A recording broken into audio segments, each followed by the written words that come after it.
SSC के द्वारा जो जूनियर हिंदी ट्रांसलेटर और सीनियर हिंदी ट्रांसलेटर के लिए परीक्षा होगी उसमें 100 नंबर की हिंदी से प्रश्न पूछे जाएंगे और हिंदी व्याकरण से काफी प्रश्न पूछे जाते हैं इसमें। तो आज हम इस वीडियो में समास और विग्रह के बारे में सीखेंगे और समास और विग्रह हिंदी व्याकरण में काफी इंपॉर्टेंट है, जिसमें से आपकी परीक्षा में प्रश्न पूछे जाते हैं। तो समास क्या होता है, विग्रह क्या होता है, कितने प्रकार के होते हैं, इन सब चीजों के बारे में आज हम इस वीडियो में डिस्कस करेंगे।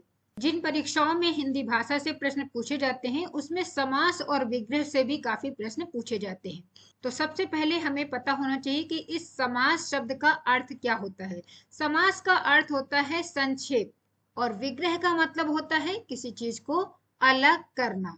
पर यहाँ पर किस चीज को अलग करना है वो सारी चीजें हम देखेंगे। तो सबसे पहले समास का अर्थ है संक्षिप्त करना या आप कह सकते हैं संक्षेप, और विग्रह का मतलब होता है अलग करना। तो इस प्रकार से आप कह सकते हैं कि समास जो है वो दो या दो से अधिक शब्दों को मिलाना समास कहलाता है, या फिर दो या दो से अधिक शब्दों को संक्षेप में कर देना या उनको संक्षिप्त कर देना जिससे वो छोटे रूप में हो जाए, उसे हम कहते हैं समास। इसी प्रकार से जो शब्दों को हमने मिलाया है उन्हीं शब्दों को अलग कर देना यानी सामासिक पद, जो समास के नियमों से बने हुए शब्द होते हैं उन्हें कहते हैं सामासिक पद। तो सामासिक पद को फिर से अलग जब हम कर देते हैं तो वो कहलाता है विग्रह। जैसे कहा जाए राजपुत्र, ये हमारे पास एक शब्द है जिसको हम कहेंगे सामासिक पद, क्योंकि समास के नियमों से बना हुआ ये शब्द है और समास का नियम क्या है कि दो या दो से अधिक शब्दों को मिलाना। तो इस प्रकार से ये राजपुत्र एक सामासिक पद या समास कहा जाएगा इसको, और इसको जब हम अलग अलग फिर से कर देंगे तो ये कहलाएगा विग्रह। यानी राजपुत्र का मतलब होता है राजा का पुत्र या फिर राजा का पुत्र। दो या दो से अधिक शब्दों को मिलाकर हमने उसका छोटा रूप कर दिया तो उसे हम कहेंगे समास। तो राजपुत्र यहाँ पर समास कहलाएगा और राजा का पुत्र जो अलग अलग शब्द लिखे हैं वो कहलाएगा इस शब्द का विग्रह। अब दूसरी बात है कि कई बार एग्जाम में पूछा जाता है कि समास के कितने भेद होते हैं या समास कितने प्रकार के होते हैं। तो समास के 6 भेद होते हैं जो कि इस प्रकार से हैं, जैसे अव्ययीभाव समास, तत्पुरुष समास, कर्मधारय समास, बहुव्रीहि समास, द्विगु समास और द्वंद्व समास। इस प्रकार से 6 समास के भेद होते हैं। इसके बाद अब हम आगे ये जो 6 भेद होते हैं उनके बारे में सीखने वाले हैं कि अव्ययीभाव समास किस समास को कहेंगे, क्या विशेषता उसकी होती है, अगर कोई शब्द है तो वो किस समास का उदाहरण होगा, तत्पुरुष का होगा, कर्मधारय का होगा या बहुव्रीहि का होगा। ये सारी चीजें हम आगे सीखने वाले हैं, एक एक करके हम इनको सीखेंगे। तो सबसे पहले हम बात करते हैं अव्ययीभाव समास की। अव्ययीभाव समास में जो पहला पद होता है वो प्रधान माना जाता है। अब पहला पद प्रधान या दूसरा पद प्रधान, ये पद कैसे देखेंगे, कोई भी सामासिक पद होता है, जैसे कि यहाँ पर हमने अभी पहले पढ़ा था कि राजपुत्र, ये एक सामासिक पद कहलाता है।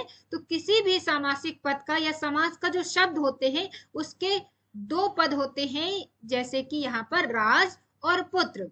दूसरा शब्द है जैसे कि हम कहें चौराहा, तो यहाँ पर चौ यानी 4 और राह का मतलब रास्ता, तो यहाँ पर भी 2 पद हैं। इसमें मुनि श्रेष्ठ, मुनि और श्रेष्ठ, इसमें भी 2 पद हैं। यानी कोई भी सामासिक पद होगा तो उसमें 2 पद होते हैं। तो किसी समास में पहला पद प्रधान होता है, किसी में दूसरा पद प्रधान होता है। तो जो अव्ययीभाव समास होते हैं उसका पहला पद जो होगा वो प्रधान होगा। यदि किसी सामासिक पद का या समास का जो शब्द है उसका पहला पद प्रधान है तो वो अव्ययीभाव समास होगा। तो और पूरा पद जो होता है वो अव्यय होता है। अव्यय का मतलब होता है ऐसा शब्द जो कभी चेंज नहीं होता, लिंग वचन कारक इनकी वजह से उसमें कोई बदलाव नहीं आता है, या ना तो उसका बहुवचन बन सकता है, ना तो उसके में कारक का यूज हो सकता है, और ना ही उसका स्त्रीलिंग पुल्लिंग करके उसका लिंग बदला जाता है। उन शब्दों को कहते हैं अव्यय। और इसके उदाहरण इस प्रकार से हैं, जैसे कि सामासिक पद है यथाशक्ति, आजीवन, भर पेट, भरसक और हर घड़ी। इस तरीके के जो शब्द होते हैं वो होते हैं अव्ययीभाव समास के। अब कई बार ऐसा होता है कि समास के शब्द दे दिए जाते हैं और उसका सही विग्रह भी पूछा जाता है। तो यथाशक्ति का जो विग्रह होगा वो होगा शक्ति के अनुसार। आजीवन का जीवन पर्यंत होता है।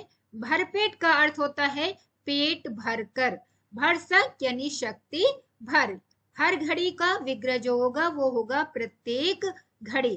तो अव्ययभाव समास जो शब्द होते हैं उसमें उपसर्ग का प्रयोग होता है। कोई भी शब्द होगा अगर उपसर्ग उसमें लगा है तो वो अव्ययभाव समास के उदाहरण होते हैं। इसके बाद अगला समास है तत्पुरुष समास। तत्पुरुष समास अभी हमने पढ़ा कि अव्ययभाव समास का जो पहला पद होता है वो प्रधान कहलाता है। तो तत्पुरुष का जो दूसरा पद होता है वो प्रधान होता है, यानी उसका पहला पद और यहाँ पर दूसरा पद प्रधान होगा। जब दूसरा पद प्रधान होता है तो पहले को हम कहेंगे गौड़ पद। ये भी ध्यान रखना है, यहाँ पर हम दूसरा पद प्रधान पढ़ रहे हैं तो पहला ऑटोमेटिक आप उसको कहेंगे गौड़ पद, यानी इसको बताने की जरूरत नहीं है। एक पद प्रधान होगा तो दूसरा कहलाएगा गौड़ पद। और तत्पुरुष समास की एक पहचान और है कि तत्पुरुष समास में कारक चिन्हों का या विभक्ति चिन्हों का प्रयोग पाया जाता है या उसमें देखने को मिलते हैं जब हम उसका विग्रह करते हैं। लेकिन जो समासिक पद होगा तत्पुरुष का उसमें उनका लोप होता है, यानी वो हमें दिखाई नहीं पड़ते, लेकिन विग्रह करने पर वो अलग अलग हो जाते हैं जब शब्द, तो उसमें हमें कारक चिन्ह हमें देखने को मिलते हैं। अब अगर उदाहरण की बात करें तो आप उदाहरण में देख सकते हैं कि जैसे शब्द है हस्तलिखित, तो इसमें आपको कारक चिन्ह नहीं दिखाई पड़ रहा है, लेकिन जब इसका हम विग्रह करेंगे, जैसे हस्तलिखित का विग्रह होता है हाथ से लिखा हुआ, तो अब यहाँ पर से आ चुका है। आप देख सकते हैं कि कारक चिन्ह यहाँ पर प्रयोग है।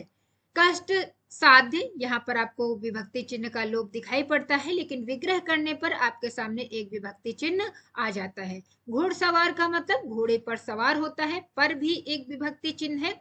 पुरुषोत्तम यानी पुरुषों में उत्तम, तो ये शब्द जो होते हैं वो तत्पुरुष समास के होते हैं, यानी किसी भी शब्द को अगर हम विग्रह करेंगे तो उसमें आपको कारक चिन्ह दिखाई पड़ेंगे। लेकिन जब वो समास के तरीके से शब्द होगा, आपके पास सामासिक पद होगा, तब उसमें वो लुप्त हुआ दिखाई पड़ेगा, यानी वो आपको दिखाई नहीं पड़ेगा। इसके बाद अगला समास देखते हैं। अगला समास है कर्मधारय समास। तो अब कर्मधारय में भी दो पद होंगे। अब इसमें देखते हैं कि इन दोनों पदों के बीच में क्या संबंध होता है। तो कर्मधारय समास के जो एग्जाम्पल होते हैं, जो उदाहरण होते हैं, उन दो पदों के बीच में विशेष और विशेषण, या आप कह सकते हैं उपमेय और उपमान का संबंध होता है। विशेष जानते हैं, विशेष वो शब्द होता है जिन शब्दों की विशेषता बताई जाए, और विशेषता बताने वाले शब्दों को विशेषण कहा जाता है। तो यहाँ पर एक पद ऐसा होगा जिसकी विशेषता बताई जाएगी और दूसरा पद ऐसा होगा जिसके द्वारा उसकी विशेषता बताई जाएगी। इसी को हम उपमेय और उपमान कह सकते हैं, यानी तुलना करने वाला शब्द और एक शब्द ऐसा होगा जिसकी तुलना की जा रही होगी। अब उदाहरण की बात करें तो यहाँ पर उदाहरण दे सकते हैं, जैसे शब्द है नीलकमल। अब पूछा जाए कि नीलकमल में किस प्रकार का समास है, तो इसको हमें विग्रह कर देना है। विग्रह जब करेंगे तो ये आएगा नीला है जो कमल, यानी यहाँ पर नीले रंग की कमल की बात की जा रही है।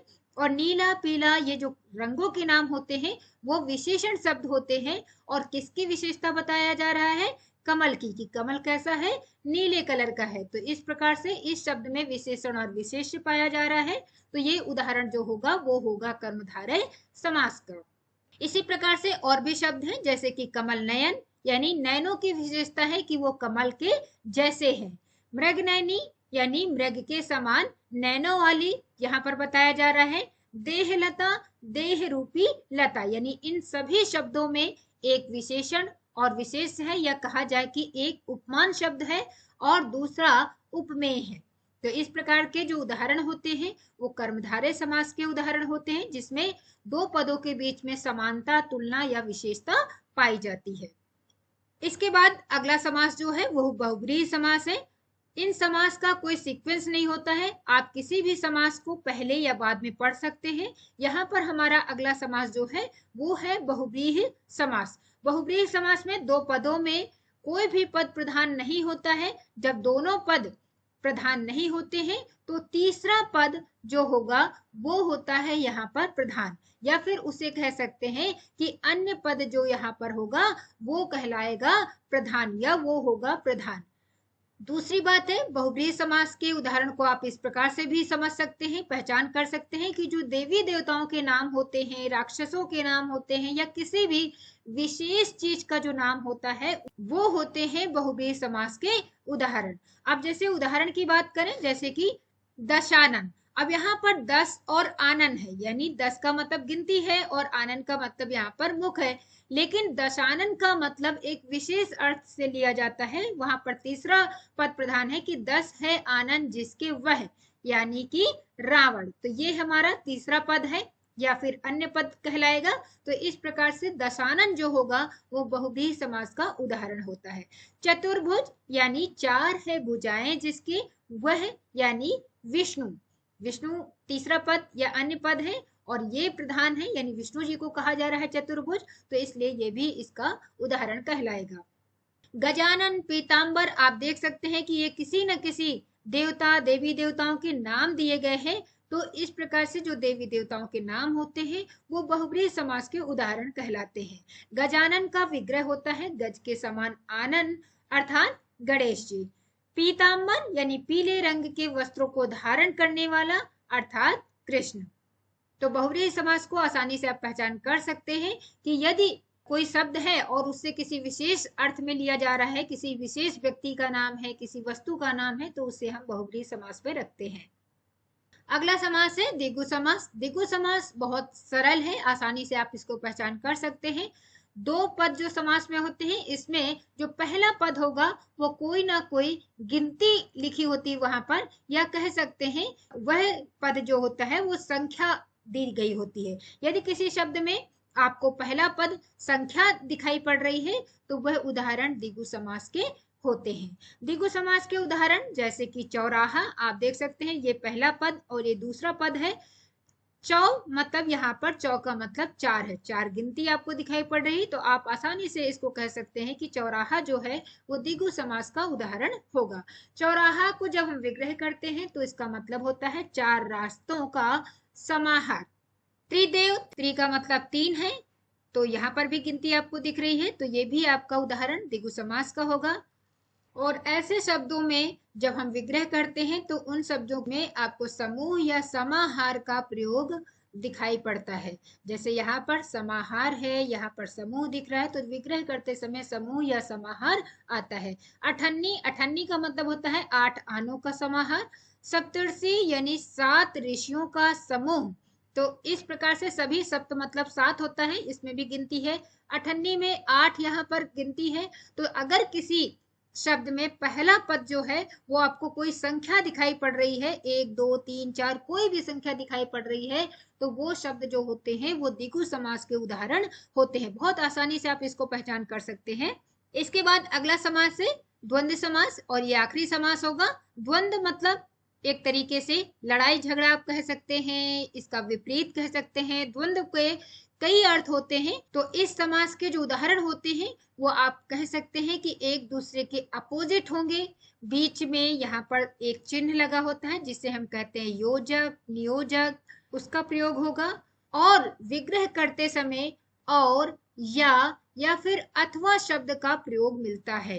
तो वो शब्द जिसमें एक दूसरे के वो अपोजिट हो या फिर वहां पर चिन्ह दिखाई पड़ रहा हो और विग्रह करने पर और या फिर अथवा शब्द का प्रयोग मिले, वो आपके द्वंद्व समास के उदाहरण होते हैं।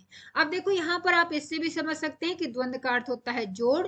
इस समास में 2 पद होते हैं तथा दोनों प्रधान होते हैं। ये भी आपको याद रखना है कि इस समास में दोनों जो पद होते हैं वो प्रधान होते हैं। पूछा जाता है परीक्षा में कि किस समास में दोनों पद प्रधान होते हैं, क्योंकि अभी हमने अव्ययीभाव समास में पढ़ा था कि उसका पहला पद प्रधान होता है। तत्पुरुष में देखा कि उसका दूसरा पद प्रधान होता है। बहुब्रीहि में देखा कि उसके कोई भी पद प्रधान नहीं होते बल्कि तीसरा पद या अन्य पद प्रधान होता है। तो द्वंद्व समास के दोनों पद प्रधान होते हैं। विग्रह करने पर दोनों के बीच में या और या फिर अथवा शब्द का प्रयोग मिलता है। अगर उदाहरण देखें तो उदाहरण से आप आसानी से पहचान कर सकते हैं। सभी में देखिए ये योजक चिन्ह लगा है, तो ये सभी क्या होंगे, सामासिक जो पद हैं वो होंगे द्वंद्व समास के उदाहरण। सिर्फ इस चिन्ह के द्वारा हम नहीं निश्चित करेंगे कि वो द्वंद्व समास का है, एक बार आपको उसको विग्रह करना है। विग्रह करने पर यदि या अथवा और शब्द का प्रयोग मिले तो डेफिनेटली वो शब्द जो होगा वो द्वंद्व समास का होगा। जैसे हानि लाभ, हानि या फिर लाभ। और दूसरी बात है, ये जो द्वंद्व समास के उदाहरण होते हैं वो एक दूसरे के ज्यादातर अपोजिट शब्दों का प्रयोग होता है। कोई भी शब्द यहाँ पर देखिए वो आपका अपोजिट ही होगा। जैसे सुख का अपोजिट दुख होगा, माता पिता है, यानी 99% जो शब्द होते हैं वो विलोम शब्दों का प्रयोग किया जाता है, दोनों एक दूसरे के अपोजिट होते हैं।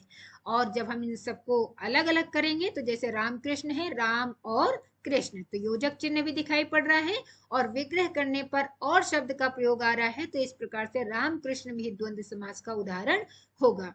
तो इस प्रकार से आज हमने समास पढ़ा है। समास क्या होता है, समास का अर्थ होता है संक्षेप, समास कितने प्रकार के होते हैं, 6 प्रकार के होते हैं, कौन कौन से होते हैं वो भी याद करना है आपको, और किस समास में कौन सा पद प्रधान होता है। जब एक पद प्रधान होगा तो दूसरे को हमें क्या कहना है कि वह पद क्या है, गौड़ है। बहुत आसानी से आप इन शब्दों की पहचान कर सकते हैं क्योंकि द्विगु समास में नंबर दिया होता है, द्वंद्व समास एक दूसरे के अपोजिट और योजक चिन्हों का प्रयोग होता है, बहुब्रीहि में देवी देवताओं के नाम होंगे, अव्ययभाव समास में वो शब्द होता है जिसमें पहले पद में उपसर्ग का प्रयोग होता है, तत्पुरुष में किसी शब्द को विग्रह करने पर वहां पर कारक चिन्ह का प्रयोग होता है, और कर्मधारय जो शब्द होते हैं उसमें विशेषण विशेष या फिर उपमान और उपमेय का संबंध पाया जाता है। तो इस प्रकार से आप आसानी से इन शब्दों की पहचान कर सकते हैं कि कौन से शब्द में कौन सा समास प्रयोग किया गया है या उस किस समास का वह उदाहरण है। और इस वीडियो में जो हमने ये टॉपिक लिया है समास और विग्रह, तो क्या समास और विग्रह आपको समझ में आया वो आप डिस्क्रिप्शन बॉक्स में बताएंगे, और कौन सा टॉपिक आप हिंदी में पढ़ना चाहते हैं वो भी कमेंट बॉक्स में आप लिख सकते हैं, जिससे हम अगले वीडियो में आपके सिलेबस के अनुसार जो आप पढ़ना चाहते हैं उसको हम यहाँ पर लेकर आए। एसएससी जीएसटी के फॉर्म भरे जा रहे हैं, यदि आपने अभी तक भरा नहीं है तो आप उस फॉर्म को भर लीजिए। उसकी लास्ट डेट जो है वो है 12 सितंबर। एसएससी जीएसटी और दूसरे ट्रांसलेटर की जो परीक्षाएं होती हैं उन सभी के लिए iExamB के द्वारा कोर्स बनाया गया है, तो आप उस कोर्स में एनरोल हो सकते हैं। और एसएससी जीएसटी का जो बैच है वो 11 सितंबर से शुरू हो रहा है और 11 सितंबर को इंट्रो क्लास है इसकी। तो आप सभी इस वीडियो के डिस्क्रिप्शन बॉक्स में जो लिंक दिया रहेगा आप उससे ज्वाइन करके इसकी इंट्रो क्लास आप देख सकते हैं और iExamB के साथ आप लोग जुड़ सकते हैं। और इस कोर्स से संबंधित कोई भी डाउट है तो आप इस नंबर पर कांटेक्ट कर सकते हैं। नंबर है 9205524028।